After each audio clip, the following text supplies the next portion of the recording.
Hello. So we're going to be moderating ourselves. Yeah. So Hard for writers. I'll jump in by saying my name is Jonathan Escoffery. I'm probably here because I wrote a book, and that book is titled If I Survive You, and it's primarily set in Florida and Miami in particular. Yeah. Woo. Yeah, and it's a gorgeous book. Everybody should read. Hi, it's a big honor to be up here with these writers that I love and admire. I'm Karen Russell. I don't know why, I just felt like I was going to fail a quiz about who I am. That's interesting how that happens. It happened at the airport the other day. I'm like, why do I feel like I'm lying? But I am. I'm Karen Russell. So happy to be back at this fantastic seminar with you. I'm the author of a novel called Swamplandia and 3 short story collections, all of which I feel like I owe to Florida. Yeah, big inspiration here. Also very honored to be on the stage with these writers who feel like family in a way, because we're all, as you know, the topic of the panel is writers who are from Florida but live elsewhere now. So I feel like this is our chosen family in a way up here. My name is Jennine Capó Crucet. I grew up in Miami in Hialeah. I just feel like I always have to say that. And I lived in Tallahassee for a bit, so I feel like I got the 2 different versions of Florida. And I'm the author of 3 books, one called How to Leave Hialeah, one called Make Your Home Among Strangers. There's a theme here, right? And then My Time Among the Whites, Notes from an Unfinished Education. That's a book of nonfiction. And a novel called Say Hello to My Little Friend that comes out in a couple months. That is set totally in Florida. So, Yes. yeah, I'm very happy to be here. Thank you all for coming. This is early for me, so like I'm super impressed. Hard that same. we're here. Yeah. Thanks for the night owls. Yeah. Hi, y'all. I'm Dantiel Moniz. I wrote a book of short stories. It was my first book. It came out in 2021, and it is mostly set in Florida. There's like one story that's like Santa Fe, but also it's like driving from Tallahassee. So it's all pretty much Florida. These 3 folks are like Miami adjacent, so I feel like super fake Floridian over here because I grew up in Jacksonville, Florida. North Florida is a very different Florida. But yeah, I'm super stoked to be up here like and have a whole entire seminar that's dedicated to like what is the work and the creativity that comes out of this space, because like Arlo said last night, like, so I grew up like basically understanding that like nobody writes here, nobody reads here. You have to go somewhere else to be able to do what you want to do. So it took me a very long time to figure out that I was a writer or that I could write. So I'm super stoked to be up here talking about like how we all like depict Florida in our work. Yeah. So how do we all depict Florida in our work? Elevator pitch. Very carefully. Yeah. Yeah, Very carefully. Yeah, Yeah. very carefully. Very carefully. Skillfully. Hopefully, yeah. Yeah. I know for me, growing up in Miami, living most of my life in Miami, even to this point, I've been away from Florida for about 10 years. And actually, I can't do math, so maybe it's 14, I don't know. But when you're from Miami and you see Miami represented in story, I don't mean so much in books, but I mean in film or television. Growing up, I loved watching Miami Vice, but it seemed like there was a very kind of flat version of Miami that I was seeing more than what I was seeing when I kind of looked around. And what I was actually experiencing. And so I wanted to write one about my hometown, which is, when I was growing up, it was called Cutler Ridge. Now it became incorporated, and now it's called Cutler Bay, which I still kind of resist saying. But because we all, none of us like change probably. But I also worked out on Miami Beach and saw very different versions of Miami Beach and even South Beach that never quite made it to the TV screen and what maybe people outside of Florida might think of it as a kind of glitzy, glamorous place, as though people don't, really live there and have day-to-day struggles. And so I wanted to write about those parts of Miami in particular and do it with nuance that, hopefully native Floridians would appreciate and recognize.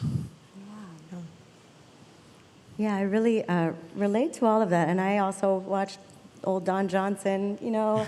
I thought the show where I felt my own, that felt like Miami to me, was Que Pasa USA. I don't know if you ever saw that show. There's like this ditzy white woman, Sharon, on the show, and I was like, Sharon. Oh, yes. Sharon. Yeah.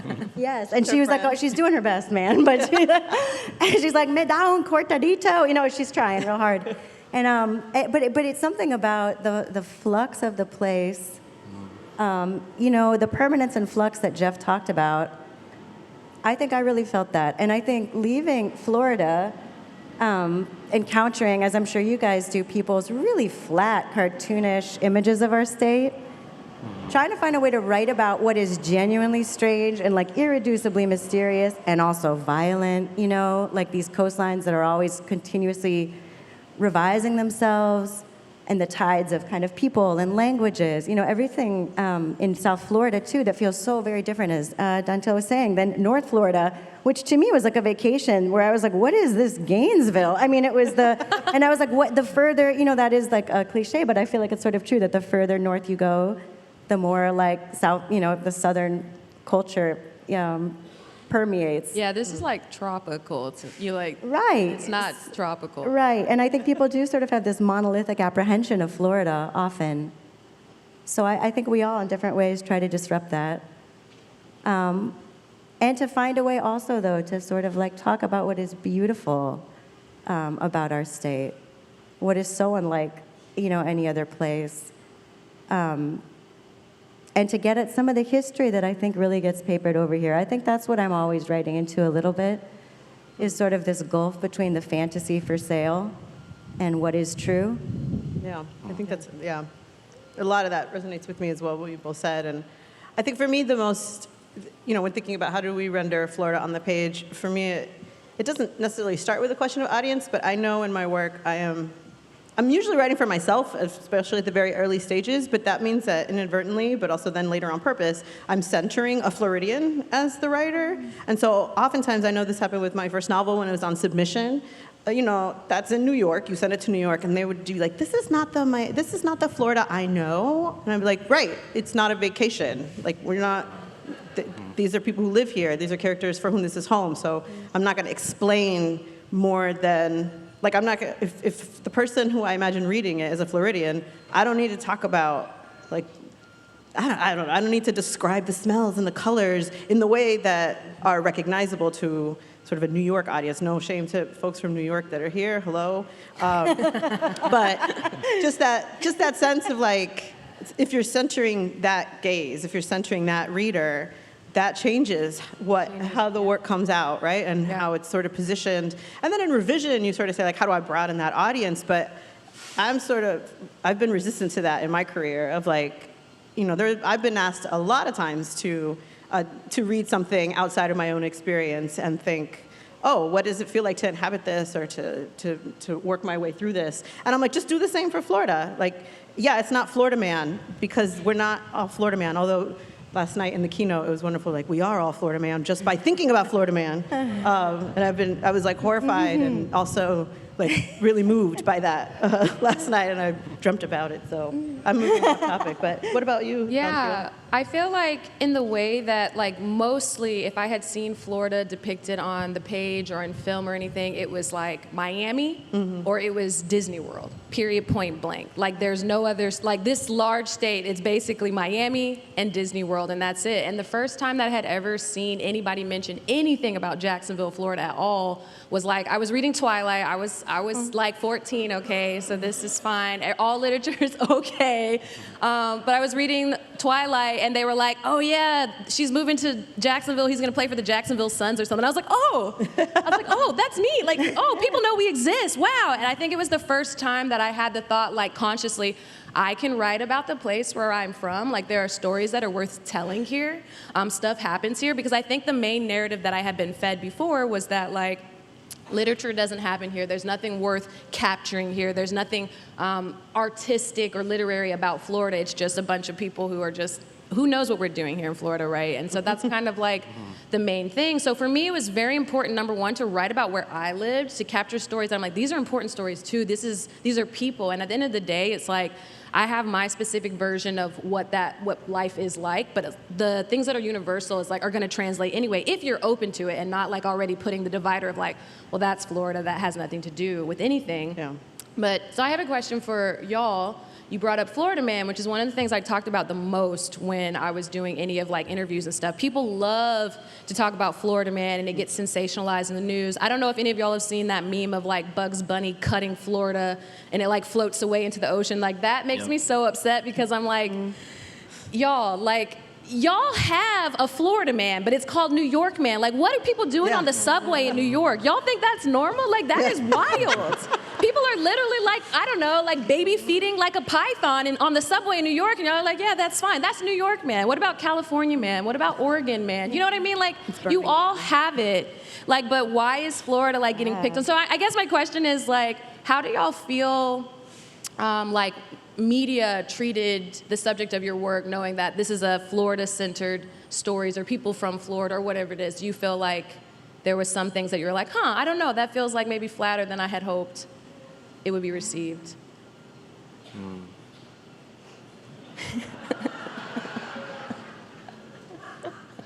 Yeah, I didn't know Florida was supposed to be strange until I left Florida. Yeah. I had no idea. I moved to Minneapolis, and I went away for grad school for a creative writing master's degree. And my classmates, they would come in with the headlines about Florida Man, once every couple months, and they'd be like, ha ha ha, this is like, you. Jonathan, this is you, yeah. this is you, this is your people. And I was like, oh, I didn't even realize we had this reputation. But I don't know. Growing up, I had a sense that Miami, even though I had seen very little of the world and very little of the country, I didn't necessarily know. I didn't necessarily think that Miami or South Florida was normal. I guess it kind of seemed like a place where wild things happened. And so thinking about the media, I know thinking about my own writing, and we were talking a little bit about this but before the event, I find that there's this kind of line where I think there are actually really interesting things that happen here that I want to do my part in exploring and bringing to the world, but I don't want to contribute to the idea that Florida Man is what Florida is about. I don't want to. It's where you want to show what's. I don't know if unique is the right word, or I want to talk about my experiences and the experiences of my various communities and the people I love, but I don't want to. I guess exploit Florida in a way. Yeah. I think there's a kind of dangerous line to be tread, and that has to do with, thinking about media responses. It's Florida, and it's also, I write about my family's Jamaican, and so I write about Afro-Caribbean people in Florida, and so along with the, oh, wow, good stories are coming out of Florida, we're surprised kind of thing, it's also, oh, Jamaicans can actually, read and write, you know what I mean? It's the backhanded compliment thing that comes along with some of these, even, what would be considered glowing reviews. Yes. Yeah. And trying to navigate that. Yeah, we were talking about that a little bit. Just sort of, if it's not explicitly stated, sometimes there is this implicit framing of even a really beautiful review or comment, which is like, and can you believe that came out of Florida? Right? Can you believe that someone wrote this in this particular way? And I feel like I ran into that a tiny bit with Swamplandia when it came out, quite a while ago now, and I was a younger person. I think what I sensed and didn't always know how to deal with, and it's really true, there's a market for a kind of Florida depiction, and you feel it right there. It's like the Google autofill. People are sort of asking for it, right? And I think that has been a challenge for me a little bit, to figure out ways to talk about. My family is genuinely, I'm just going to use the word eccentric, but you can open your thesaurus and find whatever, like I grew up in a pretty extreme way in an eccentric family in a state that I think does have many extremes that are particular to this state, or South Florida, which is my Florida, Jonathan and I were talking about Hurricane Andrew, which I'm sure many of you lived through, right? This totally destroyed our home and like kind of was a huge before and after line. I mean, Jennine has also written about it. It's I think that sort of that map does exist. I'm rambling a little bit, but I think like pushing back slightly about like that there is some monolithic, singular capture of what Florida is it does feel imperative, and it feels like it has to happen not just in the work, but the way you talk about the work, because that pressure does exist to sort of flatten and reduce. Yeah, I just feel like you can't control what other people think. And so for me, as long as the writing is coming from a place of love and justice and not of exploitation or trying to capitalize on something, because that would be very easy to do. Yeah. I mean, editors will give you a list of the things they'd like to see more of. And, like in this book I have coming out, I just took the list and put it in the book. And I was like, please don't, everyone. Just don't ask for this, and then it won't be asked of us, right? And so I think our job is to just try to represent the state and our, it's not our job to represent that. Right. It's our job to write from a place of love and justice, and that is really it. Yeah. I think. So I'm not gonna say I don't read reviews, but I'm like pretty sure what's gonna be there, and then when it's there, I'm like, yeah, that's what happens when someone not from here is talking about this book. Yeah. That's going to happen. The end. That's it. Yeah, not the end to the panel, but the end to like that. Yeah. My sense of that. Like I just can't control it. I think that for me, that's really important. That's what I think about. Like we were talking about, what's the balance between being honest and being exploitative and being, all these different things. And I'm like, we were talking about this a little bit backstage too, but just talking about like for me, I feel like, Florida shaped me no matter where I live. I've lived outside of Florida now for 3 years, pretty permanently, I think, at this point. But who knows what happens, But it's always going to be where I'm from. It's always going to have its fingerprints in my brain, in my upbringing, the way I think. And then just me living in other places expands my ability to kind of see it more objectively, kind of also see it with more grace, more love. But it's also like the first time you ever like think of, like see your parents and you're like, oh, they're fallible, they're people, they're not gods, they're not always right. Sometimes they have harmed me, sometimes they have loved me in ways that I felt like I wish they had loved me differently. You know what I mean? It's like the love that you hoped for and needed, but this is what was provided for you, so this is always like that for me. But I also feel like at the same time, since I'm from this place, I'm allowed to critique this place. It's also something that I'm going to be very honest about. Like, there are things that I'm like, yeah, that's not so great, but I love it so much, is like, here's how we could make it better. And I'm hoping that I'm doing that in my work. And I also hope we get to a place where it doesn't feel like someone has to say at some point in a review or otherwise, like, oh, Florida's trending right now. You know what I mean? Like, Florida's like, oh, it's trendy to write about Florida, instead of like, oh, there are stories that are worth telling here. And there are people here that are so talented and so happy to tell it, right? Yeah. Can I ask, because you mentioned this in the green room, how writing about, and you're touching on it now, how writing about Florida is kind of like writing about family, and like what you can see, maybe a little more on what you can see now that you live outside the state than what you could see when you were living here? Well, for one, right, it's like appreciation. Like I spent a lot, I'm not gonna lie about it, I spent a lot of my time growing up here wishing I could be elsewhere. Like wishing, like, you know what I mean? I was like Jacksonville, I was like, oh, nothing happens here, it's so boring, it's so regular. Like everything is happening everywhere else. And then you leave it and then you're like, oh, actually I really miss the way the air smells. And I really miss the way like these birds and the way the light is here, or, whatever it is. So definitely gave me more appreciation, but then it also gave me like the space to feel like it was okay to be like, it's not some paradise, it's not some oasis, because no place is, right? But I felt like that gave me space to that. I don't know if I'm ever answering a question when I'm asked it directly. I'm always like, I don't know where I've gone. What about y'all? No wrong answers on the panel without a moderator. We make our own rules up here. Yeah, that's true. What was the question again? Oh, just sort of what you can see living outside the state that was harder to see when you were living inside the state. I mean, what that perspective gives you. It's such an interesting question to me, because like I think it's also a super personal question, because I realized when I left the state I was writing more about Florida than I ever was. Yeah. And it came from me a sense of homesickness, but also I realized my imagination lives in Florida. And I think that's a formative thing. I don't think I'll be able to change that. I think with this next book, I tried to put everything I ever could possibly say about the place that I'm from in one book so that I could let it go and be like, what is in the well? If I get rid of all the water in this well, what comes up? And well, you know what? It's Florida, so it's just more water that just comes up when it rains or when the king tide comes in or a full moon. So I don't know. I think for me, it's that sense of like, I can see it differently, but it's also just I'm very like hungry for, I don't know. That's where my imagination hangs out, and I can't do anything about it, and I've just learned to accept that, I think. Yeah. Yeah, I really resonate with so much of what you said, Jennine.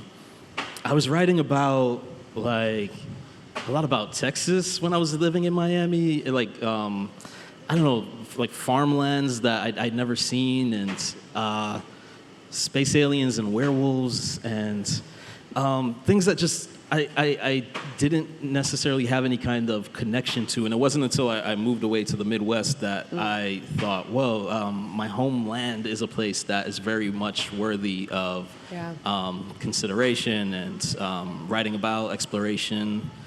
And I asked myself that question. I know I asked myself the question of where my imagination lives and will be living in the distant future. My next book is set in South Florida, and who knows where book 3 is going to take me. But right now, it's still very much the kind of engine of my imagination, I suppose.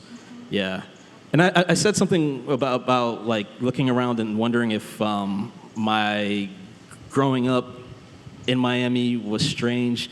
And I do want to say, I did have friends who would go out to the swamps and wrestle alligators, and then I'd go over to their house on the weekend, and it'd be like in their backyard, tied to a tree, and I would look up and say, wow, this is like some of my friends are the stereotype. And so it's like, Okay, but there's this thing about the alligators where I'm just like, that's just our deer. That's our deer. Like when I 100% right. Went up north, and I was like, there's just deer running across the street, you guys. They're just running around, and no one's stopping them. That's crazy to me. Like, and they're like, you have alligators on the side of the road. I was like, they're slow That's most of the time. alligator, They're right? just there. That's They alligator. go around. The deer's like, "Fata!" Like, you're not gonna beat the deer. I 100% feel They're that. squirrely. I 100% So- feel that with you. It's the same thing, like, it's not related, but kind of like, they're like, oh, you grew up swimming in the beach. Aren't you afraid of sharks? I'm like, I don't like swimming in lakes. I don't know what's in there. That's so What is in a Yeah. lake is like a And pretty they're word like, for "But monster there's hole. sharks in A lake the is a ocean." I was puddle. like, yeah, okay, there's sharks in the ocean somewhere. Like, Is that you guys don't like lakes either? Or is No, it- lakes. I hate lakes. Just Lakes are like, terrifying. No offense to lakes, I guess. no offense When to you say lakes, no but, like, offense, you it's not a stepping good on, sign, like, but, what are you stepping on? What It's is just that? dirty water that's sitting there. What is that? It's weird. There's no moat. Yeah, I don't guess know. if it's big enough. I don't know. Something's been stagnating in there. You don't know. I thought that was just me. I didn't know that might be No, a it's that scary might to be a swim in them. thing. Like Should we lake do a grass? vote? Yeah. Like a show of hands? If lakes are just, you had to adjust to the we have our idea of people. it? Yes. It's just weird. You can be but- honest. This is a safe space. Yeah, it's weird. I absolutely relate to that about deer. I remember thinking like they were these beautiful unicorns, and then you go anywhere else and they're like, these are the rats of our garden, I know. right? And they're like, we hate these creatures. But it is true. It's so regional, kind of what people think is. I think that was a real education of leaving the state. What people believe is strange is completely in flux, Yeah. and it's totally geographically based, right? Yeah. In Florida, no one is ever like, this book is so bizarre. That happens elsewhere. Yes, you know? that's true. Like you have there's just a different, it sets your defaults in a different way, maybe. Yeah. And I also agree about everything you guys were saying, but about the appreciation too. Really loving Yeah. that I got to be a child here. Hard same. I don't know if, like, even though I was like, oh, I would like to live somewhere else than Florida, at least for a while. But I don't know if I'll ever stop writing about it. I know, like, the next few books I have in my head they're Florida. And even kind of if they're not, they're Florida. So, like, I don't know. I do think Florida can permeate, at least in my work, it permeates the voice of the work. There's a certain, like, and again, my specific Florida is a very Cuban American Miami, Florida, with a little bit of that Tallahassee sprinkled in. And so I just feel like the M dash is the most Floridian of punctuation. I love an M dash. Maybe that's why I love it. Yeah, and then when you grow up in Miami and the cadence of speech, like everyone's trying to get 2 sentences in 1 sentence, so that's where the M dash comes in. Here's your sentence. Just kidding, 1 more sentence. Okay, I'm done with that one. And you can't call it a run-on. Like, you're like, no, this is proper. No, that's just how it sounds. Yeah. And I think that's something that's deeply ingrained for any writer that's like feels connected to a place. Yeah. Yeah. It's just how it sounds. Yeah, I think that's so true. Like the syntax of your own thinking is in some way shaped by this place. I was just thinking about it. I really mean it. Like I love everybody's writing on this panel, and I was thinking about how much energy there is in it. I'm not saying there's not like an icy minimalist that could come from Florida, but there's something like maximally, like there is. Hot, you know, you There's can a lush- feel the like- heat. Yeah, I agree. You know, and not in the like brochure way that you're talking about, not in the like New York, like talk about more royal palms, like do the like the salesman, you know, tourist pitch. It's like, but there is a lushness and an energy. Right, it's like if you grow up in a place that's so hot, but like the heat is like you can feel it, it's on you, it's like a presence on you. How can you not bring some of that to your work in some way? Yeah, I think that too, right? It's like not a state for binaries, really, in that same sense. Like the whole like man v nature thing, you know, which is it still occurs in fiction, certainly. But it's like nature is you here, right? Like it's so porous. You're gonna like make eye contact with a lizard in your shower. You're gonna like be alert to the weather in a very different way. I was gonna ask, how many of y'all have had an iguana bow up on you in a parking lot? Because like that's what I mean about fake Floridian. The fact that y'all have like something that big that's like come at me, I was like, that's wild. We don't have that in North Florida. I was going to say that's another part of the sort of answer to your earlier question or the topic of what is something you realized once you left. I mean, I don't know if it was, I think it was your question. Yeah. But just how much the environment and the natural world dictates the rhythms of our lives and days. And again, growing up in South Florida, right, you know, on the other side of the Everglades, I was amazed when I moved away and it didn't rain every day from 2 to 3 o'clock.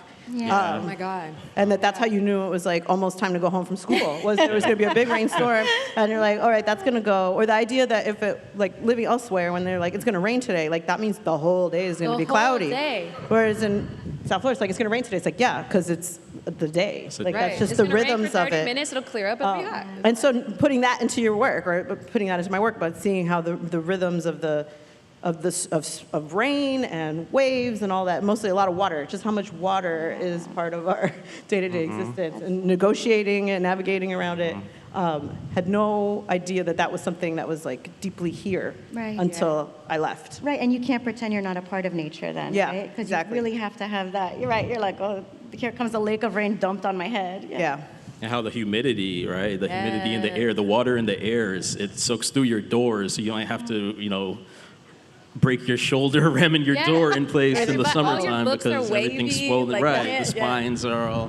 There's always some poor like Ohio guy who's like a recruit to some football team that they're like hosing down because he died. You know, they just passed out. He wasn't ready to be. I remember, and you all tell me if you've had an experience like this with your writing, working with an editor or first reader. But I remember taking a story to a workshop, and people in my class were really upset that there was a palmetto bug in my book, and they were saying I was referring to it as a cockroach that was flying, and everyone was like, roaches don't fly. Yes, they do. Right to your face. I'm like, what? Oh, they go for the roaches don't fly? Like if you've got a cockroach, you've got a roach that's running, that's just like a regular roach. If it's like not launching at you, then you don't, you don't know. Yeah, I mean, unbelievable. They thought it was fake? They thought, it was fake. I was making it up. I don't know about the world. Tell them to get their research up. I mean, so, you know, having to be well, I think it helps to have to be a I mean, I think that's why I'll always want to write about Florida, because I feel like a subject matter expert within the confines of my lived experience. I don't mean I'm an expert on Florida, but I mean my lived experience having grown up here in South Florida. Yeah, absolutely. I think that I have 2 little kids, and I live in Portland now, which is like it's such a culture shock in a lot of ways. It is in a lot of ways, right? And my kids, I was just thinking like the whole vocabulary of their thought will be different. I don't know how to explain it, but like I know you guys know. And when I write stories that are not set in Florida, they still, to me at least, feel Floridian in the way that you're describing, because that internal language, I mean, there is no separation. It just undergirds all of my thinking. I don't, you know, in a way. The water also, it's not obviously just a metaphor here. It's like, it's a character in a way, right? You relate to it in that way. Yeah. I think like one way just to talk about like vocabulary and just like, you know, it's like one thing to have like theoretical knowledge of like what a word is, what it means, and then to have like lived in like knowledge of like, oh, this is what this feels like, this is what this is. So one thing that happened for me and my vocabulary kind of expanded is like when I left Florida, like I'm like, okay, hot, I have different like measures of what hot is here because we have to have that, right? But cold for me is like, okay, cold, it dropped to 70 degrees. Yeah. It's cold Right. now. But then when I also live in the Midwest now, so I moved to Wisconsin, very different. And I had an expanded vocabulary that first year of what cold was. I'm like, oh, cold, and then there's like, oh, cold. I was like, you know what I mean? There's levels to it. So, or like, for the first time, like snow was a thing I had only seen on television up until I was like, I don't know, I think I was like 15, 16, something like that, the first time I saw snow. But there's a difference from like seeing snow, knowing that it's cold, knowing that it melts, and then being in snow and understanding there's different types of snow, the way it sounds, the way you move through it, the way that it accumulates. And I'm like, oh, I'm expanding my vocabulary and then having something to contrast from how I grew up. Yeah. So I will say that leaving home gave me more, yes, appreciation and more like ability to critique in ways that feel like it's full of nuance, but then also just an expansion of like what other things feel like and then comparing it back here and being like, I have like that sensory comparison of opposites. I don't know, something, if that makes any sense at all. No, Yeah, totally. Makes a lot of sense. How old was everyone else when they saw snow the first time? I was 18. I was 18 yeah. too. 18. And I went to Chicago and I saw it and kept seeing it. I was like, okay. You're like, you're like, it keeps happening. What is I this? thought it was great for like 3 minutes, and then I was like, this is the worst thing to fall Because from the sky. you were in Ithaca, right? Ithaca, and then I made it worse. I also moved to Minneapolis for grad school, and then just continued to make bad choices I in think terms it's kind of of cute. climate. But that's the unfortunate thing. So many places where we're like, I want to get better at my craft. They make us like go out to the wilderness in the wilds of the Midwest. I'm like, well, Yeah. why do we have to do that? Yeah, the first snow I saw, I was 9 years old. It was in Atlanta, Georgia, and the snowflakes were gone by the time they hit the floor. Right. Yeah. Then I moved to Minnesota, Right. and they were hitting us with like negative 70. Oh my That's some degree brutal. It's gonna be wind 70 chill. degrees when I go back. That's so brutal. I don't know. So we want to Yeah. give our audience an opportunity to throw some questions at us, to ask some questions. So if you do happen to have any questions for us, you can stand up and a microphone will be brought your way. Magically appear. And if you do not, I see some hands going Yeah, I up. see a hand back here. Let me get. And we'll also we'll answer your questions and continue chatting. The best way we can. And please stand to ask your question. Good morning. Jonathan, thank you very much, and all of you, for participating here. My name is Rick Gonzalez-Rossi, and I remember my first impression of, by the way, I'm Cuban, but I was raised on Havana on the Hudson, Union City, New Jersey. So I never really knew Miami, and people always look at me funny, but my first impression of Cutler Ridge was when I came down here right after Hurricane Andrew. And all I remember was just incredible devastation. Right. So I wanted to thank you for giving me a picture of what Cutler Ridge is like, not what I saw. What I saw were Army helicopters flying down, and there were many people that are now called illegals, but they were undocumented people who worked in the fields who just got lost. But what I wanted to ask you is, I know you're going to write something else, and in the theme of this state, as Jeff's mentioned, our geography changes, but there's a sort of soul that permeates. And I would hope you might envision what will happen to Cutler Ridge as everything else is happening. Could you give us a picture of that, since you've been away? Yeah, so my book, my first book, my only published book right now, is set between the 1980s. Actually, I mean, a bit, there's a glimpse of 1960s and 70s Jamaica, but the bulk of it is taking place between the 80s, moving up to about 2012. My next work, I want it to be more of a look forward, and so I do want to. It's gonna. I feel like there's so much that is happening right now in our politics and the way. I mean, this thing, you see a headline and then you see it affecting people immediately in their jobs, thinking about education, what's going on with censorship of books, what's going on with censorship of thought, and projecting, what that's going to do to people, what that's going to do to our kids, what that's going to do to us, adults. I think that's a really important thing, and so it is something that I'm already kind of working on, and I appreciate the question and the comment. Cutler Ridge was like, that part of Miami was like a war zone, so you described that very well. We have a question over here. Well, this is so basic, and I feel so stupid, but what is Florida Man? Oh, I almost don't want to tell you so that You can remain pure. Type that into Google. It'll give you like a billion references. Florida man eats other man's face. Florida man, Yeah. bath salts. Right. Florida man, I don't know, alligator. Always Florida alligators. man. Yeah, it's like a headline. It's a headline, like of like some wacky like thing that a person has done, but it's in Florida specifically, so everybody feels justified to like Make be fun like, of that's it. why we don't like you, Florida, or like, you know what I mean? That's why we gatekeep Florida, because y'all are crazy. Florida man That's usually basic. doesn't have shoes on. Doesn't have shoes, no shirt, no shoes, but somehow still getting service. You're like, Yeah. like walking.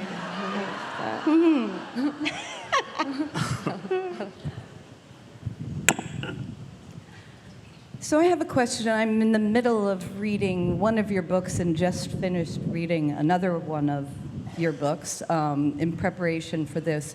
And a lot of what struck me, and I thought maybe you could talk about, is the different people from different places who all live here, especially in southern Florida, where the books that I'm reading now take place. And, I think the beginning of your book is what are you is maybe the first sentence. Jamaican, Cuban, different types of Latino and how they interact with each other. And that really struck me, and I thought maybe you could expand on that. I mean, from my part, the book does begin. It begins with "What are you?" And that was one of the first kind of shocking things when I moved away, was that people stopped asking what am I? They're just like, yeah, you're a black dude, and we don't really care where your parents are from. We're not really asking about your ethnicity, your ethnic background, your lineage, and any of that. But for me, it was just very important to I grew up in, my version of Miami is very multicultural, and it was us Jamaicans, and it was our Trini friends, our Guyanese friends, my Cuban friends, Puerto Rican. I should probably stop myself before I give you a full list, but I thought it was very important in my book, and maybe this is because I've never lived in a place where I was maybe Atlanta for a short stint might sort of count, but I've never been part of the dominant culture.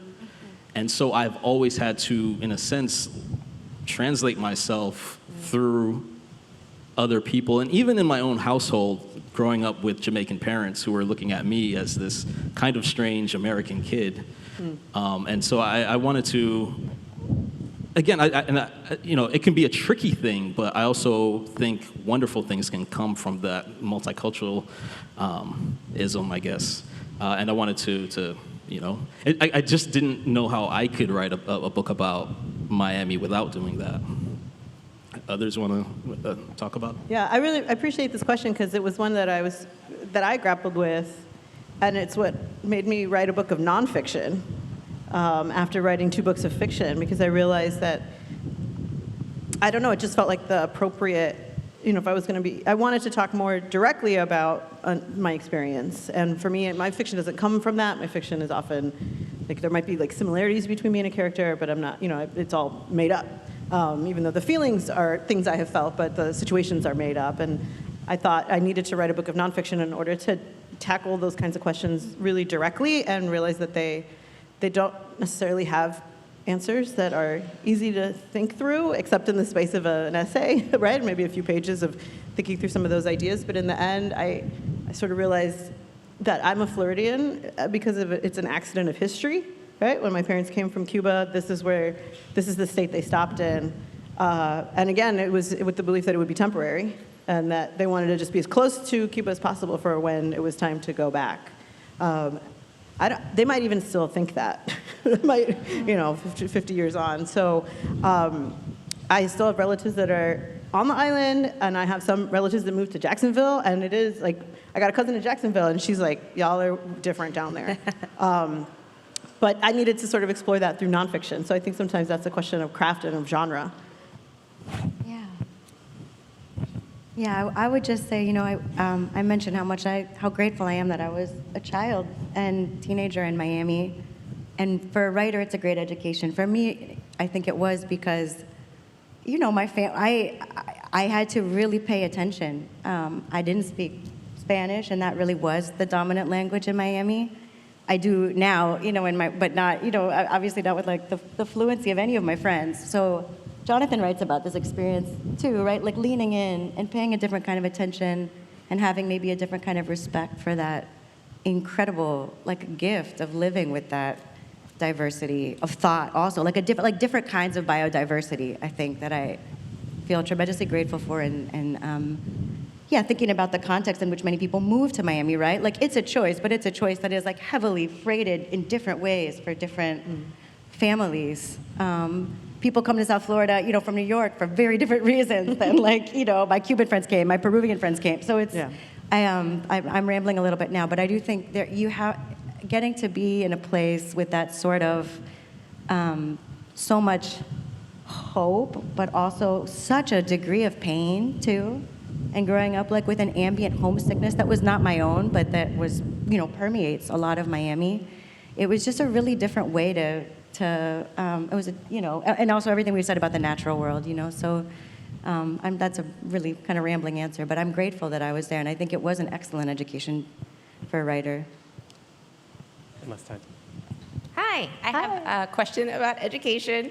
So I moved down from New York when I was in high school, about 10th grade. Graduated class of '99 from American Senior High. What? Do we know each other?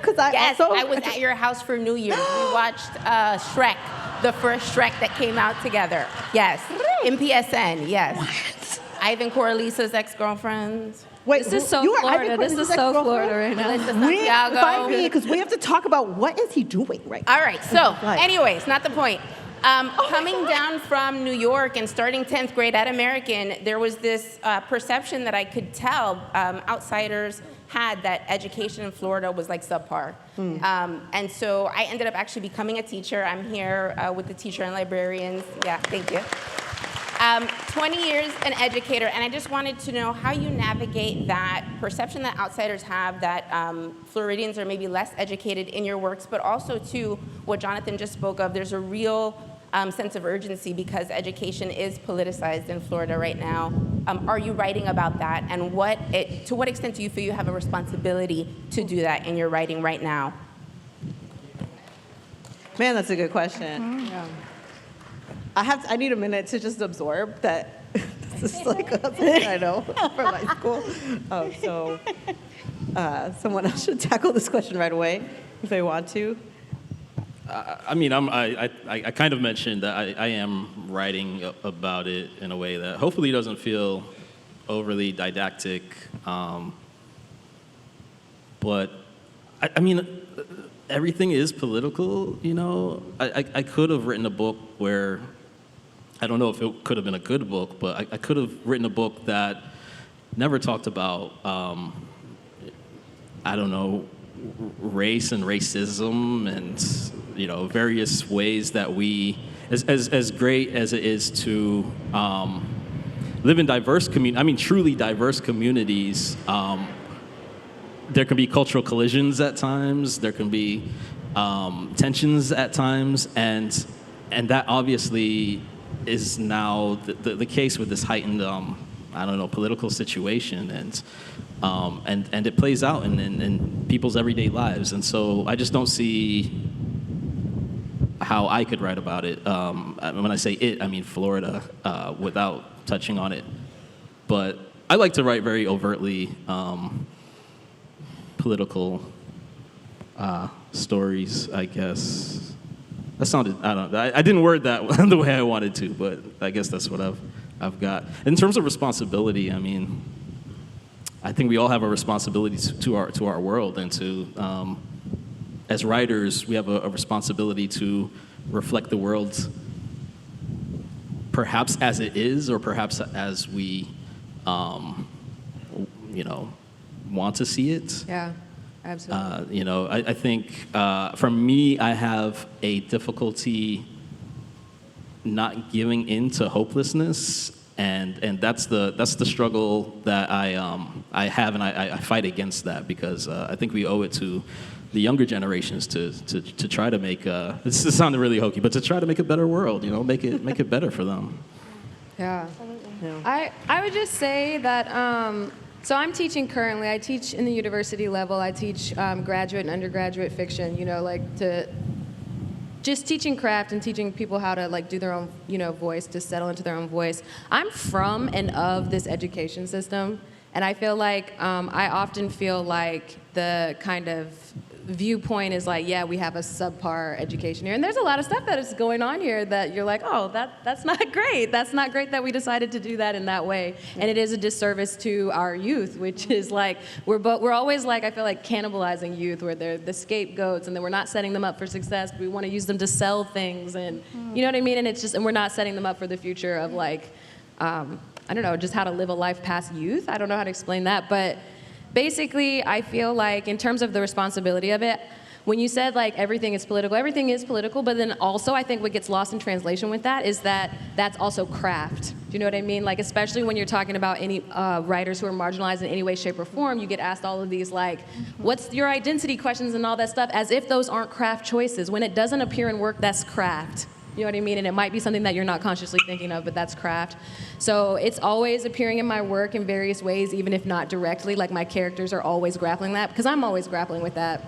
And I do want to present the world as it is, but also how it could be. But I think that you can't really get moving on that forward momentum unless you're honest about where we are actually. Yeah. So I'm doing that. My characters are always doing that. But in terms of feeling like I need to prove to anybody that my Floridian education was enough to give me the credentials to teach your child, or whatever it is, I'm I don't need to prove anything to y'all. Either you're gonna read the work or you're not. You know what I mean?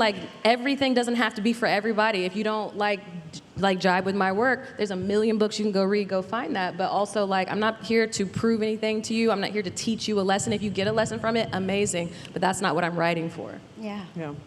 Yeah, amen. And I love, everything that's been said. And I would just chime in that I wrote this book, Swamplandia, that I mentioned, and I was I'm going to get as far away from that book as I can. The next one will be Drylandia, and it will be set in another state, in Nebraska, in the Dust Bowl. I'm out of the swamp. And it's weirdly the same book somehow. You'll see, it just somehow is. But it's about, to this question, it's about settler amnesia, kind of again, in a different landscape. But it's about settler amnesia. I don't know, that's just the term that I've been using to think about it. And what is happening in our state with this book banning is truly horrific. I mentioned that gulf between what's for sale and what is true. I know Jeff Vandermeer in his keynote was also talking about this, right? All of this is conjured and imagined, and it can feel inevitable and fact. But I totally agree, you need to know where you live before you can imagine living elsewhere, right? Before you can imagine that different world, you need to really know where you live and what it's built on. And I think it's very canny, not to be too political about this, but I think it's correct that the contest for the future, it's fought and won in schools and education, in understanding the history that your future is built on. And when you're not given that true history, it's quite deliberate, right? And it's frightening. So I totally agree, right? We do as a service to young people. We don't set them up for a life beyond youth. We make everyone sick and crazy when we're selling a fantasy instead of helping people to understand what this is really built on. What this kind of tourist economy does to these ecosystems that we love, we deeply love, right? But that dissonance, I think, is a big part of what it meant to me to grow up in Florida. You know, understanding that, like, we rely on a tourist economy and that that same economy is destroying not just lands, but peoples, right? So, sorry. We good? I think that's it. And I believe that's our time. Thank you all for coming Thanks, out to spend the hour with us. We did it. Thank you all so much. Okay, sorry.